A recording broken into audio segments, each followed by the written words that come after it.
qilgan ishni qiyig'i 40 yilda chiqadi degandek do'stlar, Joze Mourinyo Real Madrid kuboklarni har doim hakamlar bilan sotib olib yutgan, hakamlarsiz bir tiyin hech qanaqa ish qila olmagan degan gaplarni aytib chiqyapti.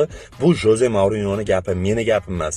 Uni aytishiga ko'ra do'stlar, har doim Real Madrid keyingi o'yinda ishtirok eta olmay qolayotgan futbolchilarning ro'yxatini agar sariq olsa, yozib bergan hakamga, hakam hech qachon ana shu futbolchilarga sariq kartochka bermagan. Joze Mourinyo mingdan ortiq o'yinda men o'z ko'zim bilan ko'rganman Real Madridning kirdikorlarini deb ochiqcha aytishadi.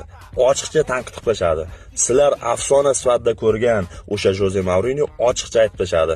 Real Madrid bunga hech nima deya olmadi. Agar Real Madrid unaqa emas edi, hakamga unaqa qilmasdik, Joze Mourinyo o'zi unaqa deyapti desa, Joze Mourinyo boshqa kirdikorlarni ham ochib tashlashidan qo'rqib, Real Madrid bunga javob bera olmayapti do'stlar.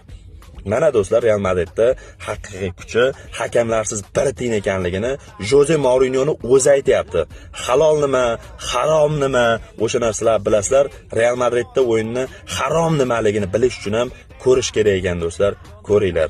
Ro'za Ramazon oylari muborak bo'lsin. So'kish kerak bo'lsa, Joze Mourinyoni so'kasizlar.